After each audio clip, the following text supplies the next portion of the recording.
Yes, Riloe, Riloe, Riloe.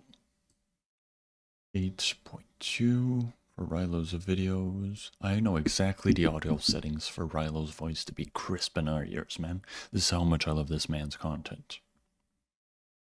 Push the keyboard back, the microphone a little bit. You guys don't hear me chewing in your ears, and this game is smarter and more complex than we thought. By Riloe. When the daylight pierced through the branches, we understood. We were standing before God. Oh, yeah, this game. Motherland. Bless your children who are about to die. Beyond my sword and behind my shield, I smile. Down. Because against all odds, I will triumph. The above words are paired with images of an Armageddon in progress. The final stand of pockets of humanity. Quick reaction forces, knights in shining armor for stranded bastions of civilization.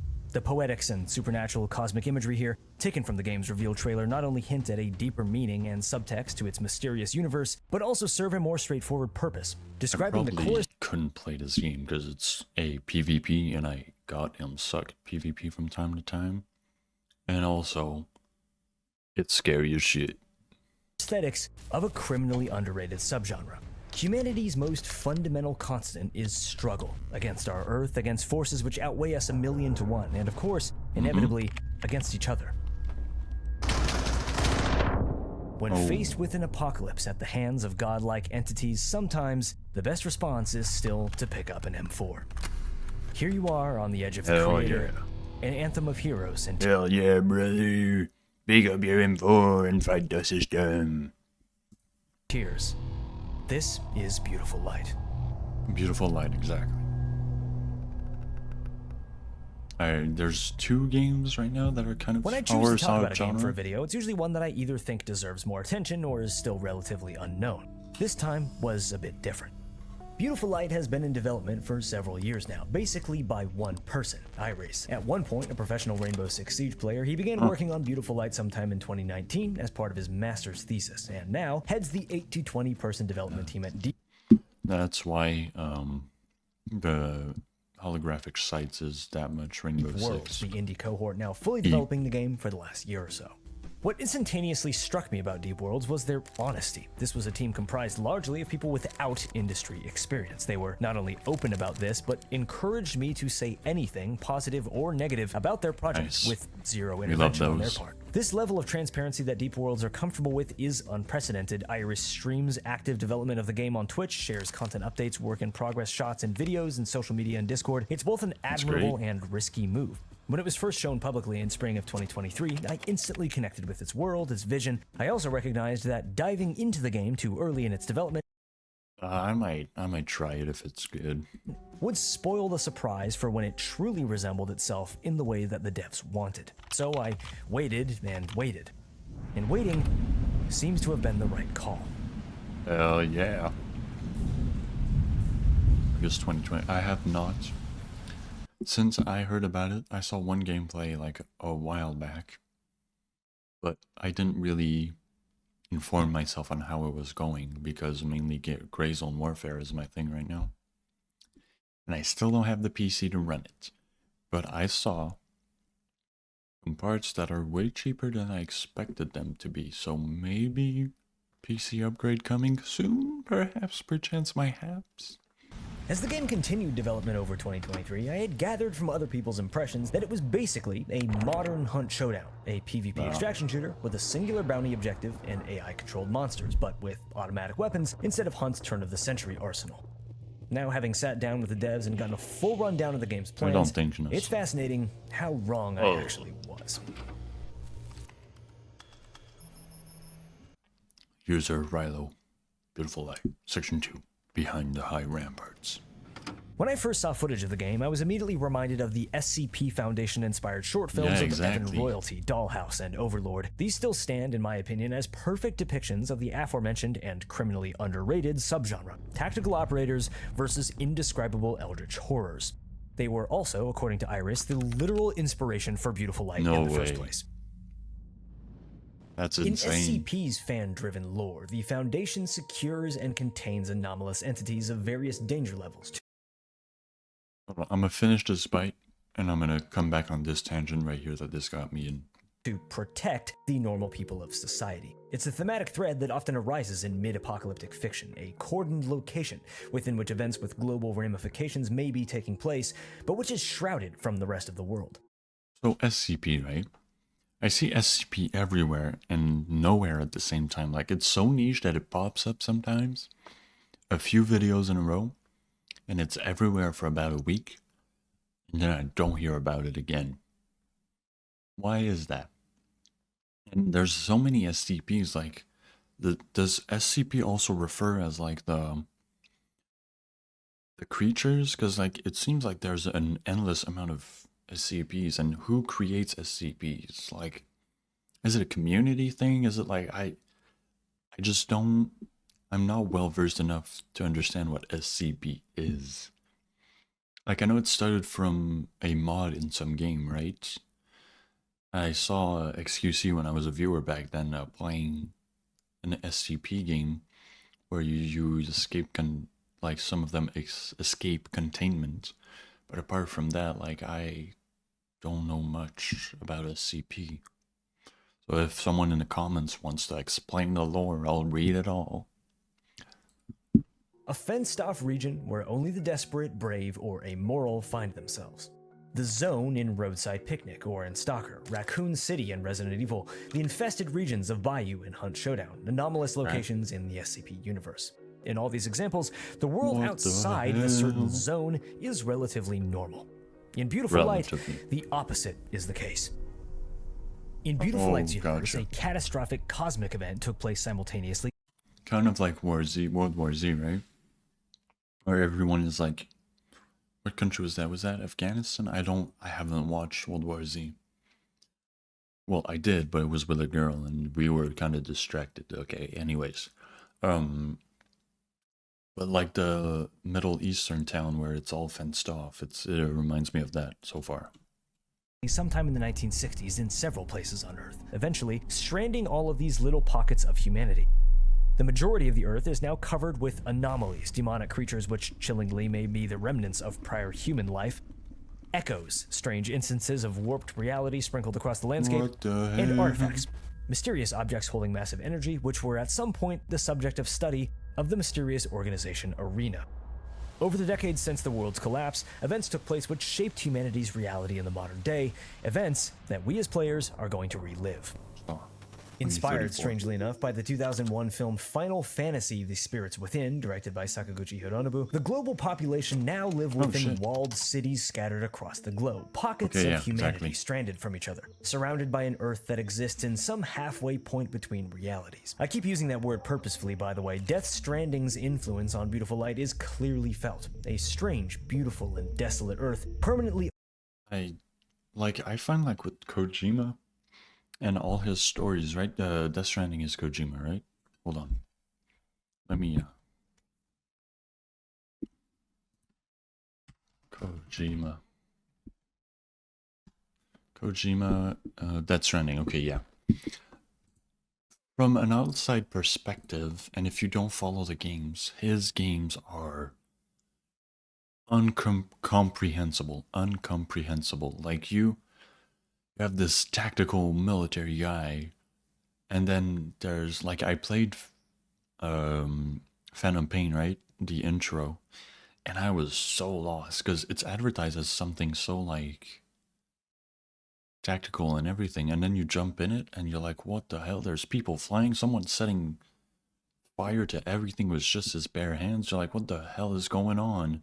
And I was like so taken aback that I was like, this is too complicated for me. I have too much to read up on. I will leave this there.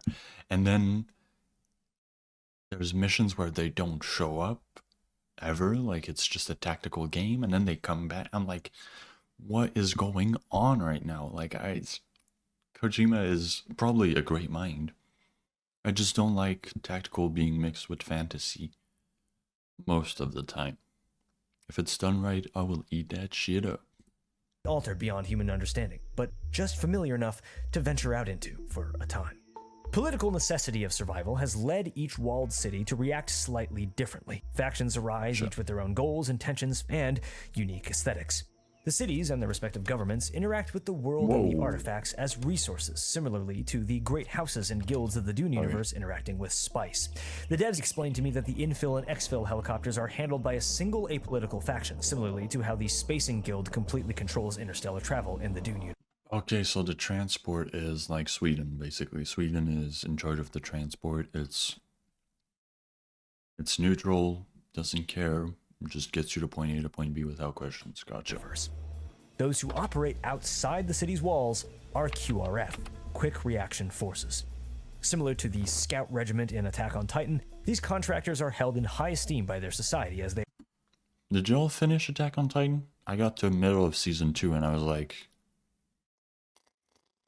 And I never touched it again. I never watched it. I was pretty salty because in the beginning of season 2 they get you attached to this new character. This drunk motherfucker. And you're like, oh, this is my new favorite character now. And then, dead. They're basically living martyrs for their given motherland. They venture out with various objectives, and each time, less of them return. When an operator signs on to a QRF contract, their clock is now ticking. QRF are never expected to live long. Wait. Their clock is this actually in the game? Is now ticking. QRF are never expected to live long. In beautiful light, this is you. Sure. Thanks for the simple background.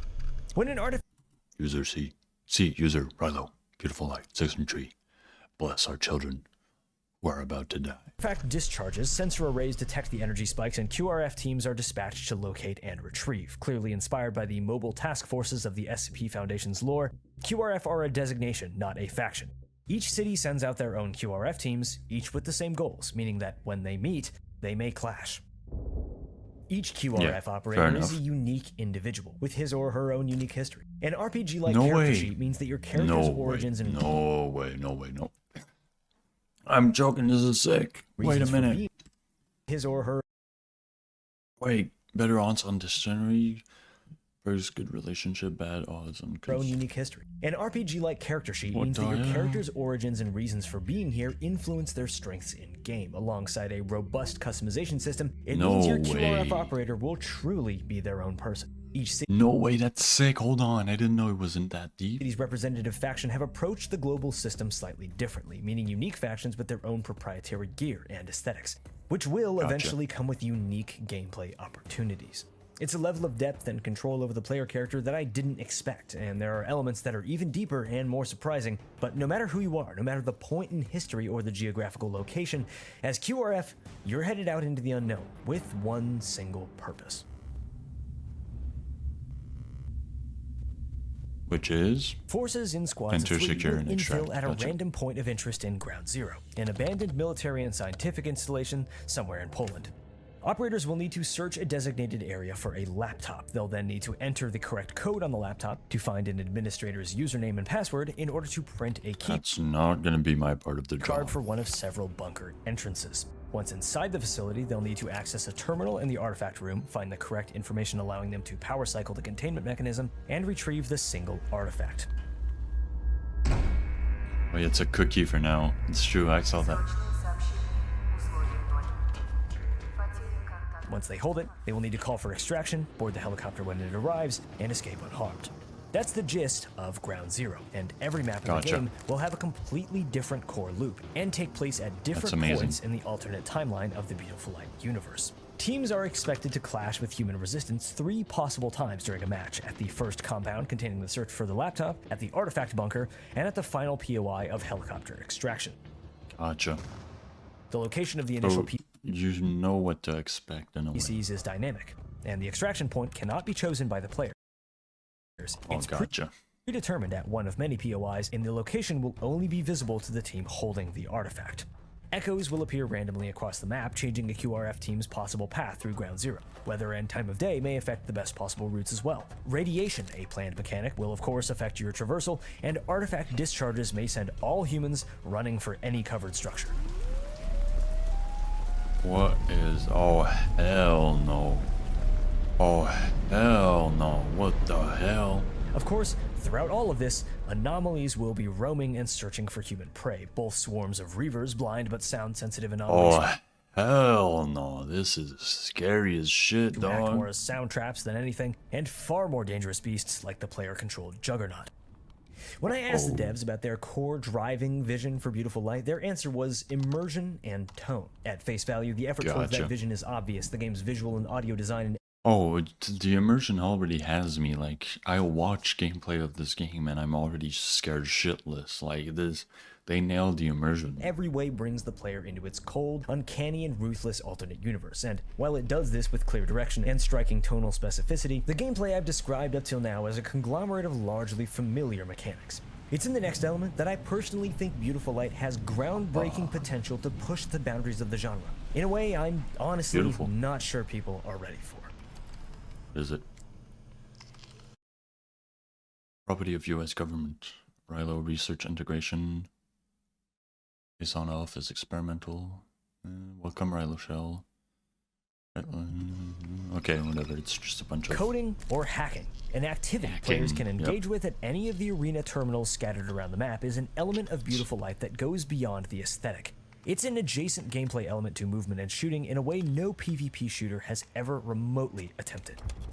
Every terminal in Beautiful Light works by completely realistic command line coding rules. Commands which should work in a real Unix shell will work on the in-game terminals. Oh my god. Okay, so I'm gonna need my friends. Quirk, I'm gonna need you, girl, to fucking help me. Basic commands needed to progress the map, how to search for usernames, passwords, or files, for example, will be given to the player on a help screen. But other commands, And such as JQ. how to bypass the initial search function and instantly find admin login and passwords, will work just as any Unix coder would expect they would, and the game No will way. never outright say what is or isn't possible. Iris, obviously an experienced coder himself, walked me through how, if I wanted, I could search for all the live electronic devices connected to the network, find the IP address of a certain electrical circuit, and No power way. on or off a room in a different part of the building. That same No Circuit fucking will way, be dog. physically- There's no... This is amazing. accessible at a breaker box somewhere on the map, but again, say I was a player who actually knew how to code, I could control and power on or off any number of things connected to the building systems from any PC, specific lights, entire circuits, maybe even access cameras So you need someone who knows how to code on your team. This is amazing. Oh my god. or other terminals. Say it's night, and my team, equipped with night vision goggles, wanted to push an aggressive route into the main arena facility. We could, through a terminal, remotely kill power to a certain side of the building, giving ourselves an advantage there. The devs told me that potentially a player able to solve actual hacking puzzles could access other QRF players' PDAs and triangulate their location. And No that way! There's no way it's in that deep. legitimately difficult hacking puzzles requiring coding proficiency might Holy later reveal shit. Easter eggs or unlock specific content in the game. My mind is fucking blown right now. This game is fucking sick, and I didn't even play it. BP Player State C Foundation PDA. Is this us? Who are these people? Yeah, it's us. Okay. Basically, this is something you can try when you are not sure some people are around. Basically, if there's someone near the... So if I hit QR, scan, you it'll can actually find tell it. me nearby IPs of like other PDAs. Is that what that is? Yeah, exactly. Wow, that's pretty cool. Wow. I like that. The The fuck? depth to these mechanics was honestly at first extremely off-putting to me. The idea that players who were skilled at Linux would have an actual in-game advantage over me, someone who didn't even own a computer 3 years ago, it felt a little bit absurd. This was an extraction FPS, I thought, not Cicada 3301. But the hacking mechanics Holy are a push and shit. pull in the game's overall loop. Players on a terminal are not only audible to others around them. I got somebody on the computer, you guys. Okay. Somebody typing on the computer just now. But they're, of course, completely unable to move. Like a team in a squad with a good sniper, a QRF squad's designated hacker is now completely unable to assist their team in combat, other than with Yeah. information. Knowing that Iris came from a background in Rainbow Six makes sense from this perspective. Hacking effectively in Beautiful Light will be advantageous in yeah. the way that a skilled defense player in Rainbow Six uses cameras, albeit with a much higher barrier to entry. But the advantage in PvP 1 will gain from being skilled at You see, he found the gameplay loop of Rainbow Six amazing, and he made it his own by fucking modifying the shit out of it and making this beautiful gem. in-game coding will likely be marginal. It'll provide options and control over your situation, but more importantly, this is where the player will have direct line into the deeper parts of Beautiful Light's world. Who is I'm impressed Arena? right now. Why are all the QRF PDAs tracked on this same network? What are artifacts and why are they here? What were they being studied for? Who were these usernames we're logging in as? Answers to any of these questions might be found encrypted somewhere in here, and quests will ask us to dig deeper than the core gameplay loop requires. Deep World's hope is that players will actually learn a bit about command line to progress further in game, or barring that, they connect with someone who knows what they're doing. But as intriguing as clacking away in the terminals is, you can never outstay your welcome, especially since opposing human forces might be the least of your concerns. Yeah, exactly. The demons or whatever. Holy shit, what was that? Section 4. In the midst Two variants of of player anomaly are planned as of this writing: the Wendigo, named subject to change, and the Juggernaut, which I had the privilege I played Until Dawn, and Wendigo scared the shit out of me. of running around a bit as, and both will play completely differently. The gameplay that you'll see of the former is utterly work in progress, but it's small, relatively weak, and extremely agile due to its ability to jump and grab walls and surfaces. It can swing around between trees and generally skitter about outside players' reach. Think the skulk in natural selection or the subject in the hidden. The Juggernaut is basically a big dog. It's fast and meaty. It'll be able to bite and slash, of course, spit venom at things, lay traps for the QRF to avoid, and let out a great beastly roar that will create an area of effect status of panic for operators, during which they'll fumble their weapon animations. No way. That's sick.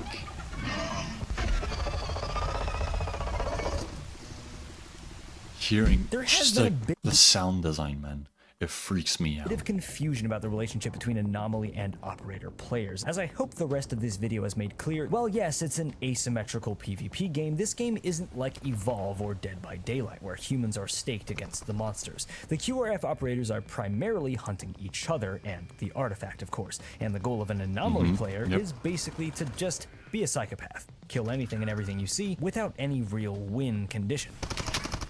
Later on, there will be a full progression and ability system for anomaly players alongside progression for your operator, but as for early access release, the progression you earn from anomaly gameplay will be transferred to your operator. A sort of scav run, if you will, a way to bolster.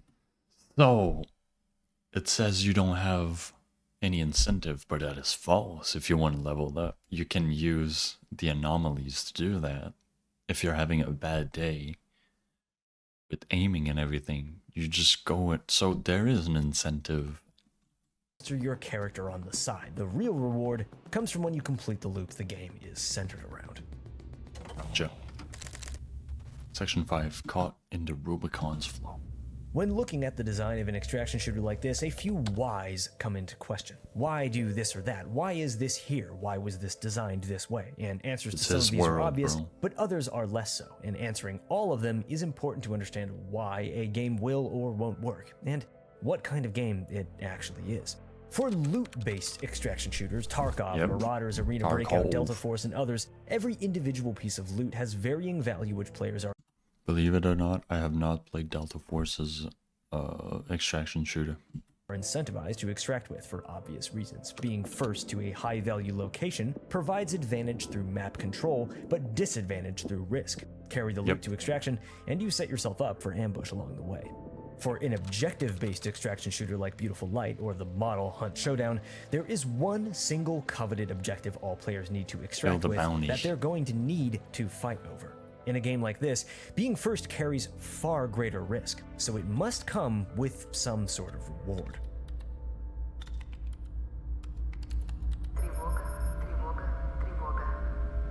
What did he just do?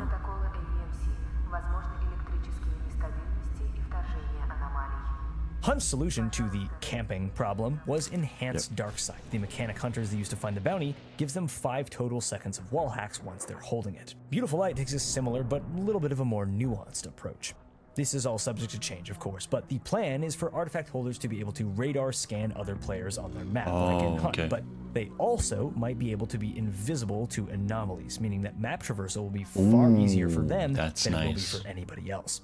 As mentioned earlier, artifact holders will be the only team able to see the extraction location and then call the helicopter. So while players hunting them may know where the artifact is, they'll have to extrapolate from the holder's movement where they're headed rather than being able to cut them off and camp the extract for an easy win. In my experience, it's one of the tensest moments in the round. Once a team grabs the artifact, they are at both a massive advantage and carry massive risk. They're visible to everyone on the map, a map which is harder to traverse when you're panicking to chase down the game's only win condition. Dynamic and cinematic gameplay was important to Deep Worlds here. Rather than extract campers and battles in some random section of forest, they wanted that final fight for extraction to be immersive every time. Hence why it's a randomly chosen POI location, akin to the randomly selected boss layers in Hunt Showdown. From talking to them about Ground Zero though, it also seems that they are abundantly aware that this gameplay loop can and will get stale. Ground Zero is just the first map in Beautiful Light, and every map will center around its own learning it will be an experience unlike any other gaming experience, in my opinion. Unique loop. So, like, the memories you make with playing a game like this is insane. Just how I made so many memories playing Rainbow Six, Ghost Recon. Oh, man. Curated layout, time period, and setting. One of the next maps, I'm told, is at an Arctic research station, and its layout and aesthetics will be completely different. In one of the maps, teams can start the match already carrying the artifact from the prior round with the goal of doubling it and then extracting, and other players can have the goal of then stealing it from them. Another map will take place after one of the walled cities is breached in a tight urban downtown environment, and the goal of the player on this map will be different once again. Rather than several similar arenas for the same gameplay loop, think of every map as an operation, an anecdote from the story, a mission. Missions which will always inherently involve PvP and the final goal of extraction.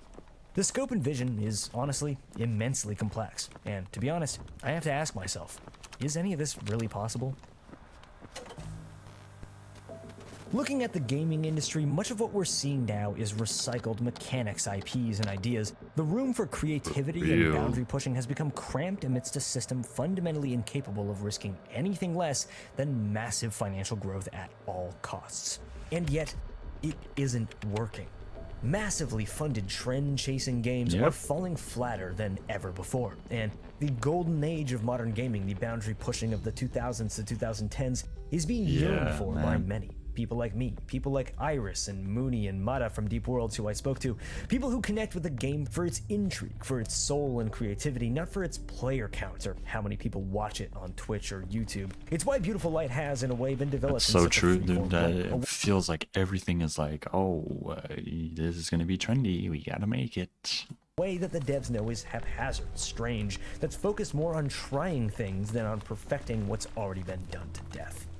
The transparency under which Beautiful Light has been developed wasn't solely to just gain trust and connection with the game's potential fans, making sure they're abundantly aware of how far along the game is, how it'll be monetized, and when. It's also a personal motivator, according to Iris. Forcing themselves to work in the public eye keeps them in check, allows for communication and feedback with like-minded individuals, encourages them to try harder. Unlike fucking EA! And, in a way, it operates as sort of a test. The urge which pushed them to include fully...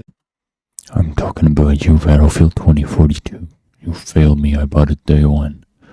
Because my friend said he wanted to play it. And guess what? It was shit. Simulated command line coding in the in-game laptops, it's the same urge which pushed them to share every aspect of development along the way. It was a crazy idea. It was different from what other people were doing, and so they had to do it. If this conversation... Of course, only a Rainbow Six player adds this gun to the game. And so, they had to do it. Exactly how it is in Rainbow Six 2. If this conversation sounds familiar, it's the exact same sentiment shared to me by the industry vets at Fundog Studios making the Forever Winter. That this yearning for innovation and risk-taking is coming from everyone, from people with decades of AAA experience to those with none, from fans to viewers to artists. It proves to me that the tide is turning to some degree. Beautiful Light and games like it are similar to the fantasy of being QRF, knowing that the cards are stacked against me to an imperceptible degree, yet loading a mag and staring death in the eyes anyway. So what are you Beautiful gonna Light do? exists because of passion and necessity, that feeling that if no one else does this, no one ever will. The world it exists in is cutthroat. The potential for its failure increases with every strange and boundary-pushing idea that it brings forward. But to me, that's exactly what makes it so exciting. For the people who always dreamed of a multiplayer PvP stalker game. For the people who still remember their first steps as a stranded PMC in the Norvinsk Special Economic Zone. For those who love the fear they felt hearing footsteps in the mud in the bayou. For those who hear the sirens of an incoming atmospheric anomaly and run towards the source rather than away from it. Wow, For those that's who insane. love being lost in awe at the strangeness of the world, Beautiful Light is trying to bring all of that home the best that it can. And maybe, against all odds, it'll triumph. I'm Riloe. I like to talk about things that I think are cool. Subscribe for more like this, and I will see you next time. Mic drop. Mic drop from Riloe. This game is incredibly fascinating. I can't even talk, it's so fascinating. Incredibly fascinating to me. It's... wow. Mind blown. Just straight up. Like, wow. Keep up the good work. Keep up the good work. With new jams and to advance your prehistoric. Who I be is the question and the answer is rhetoric. With new jams and to advance your prehistoric. Who I be is the question and the answer is rhetoric. Who you messing with? Who you playing with? Who you messing with? Who you playing with? Who you messing with? Who you playing with? Who you messing with? Who you playing with? I'm the best. I'm the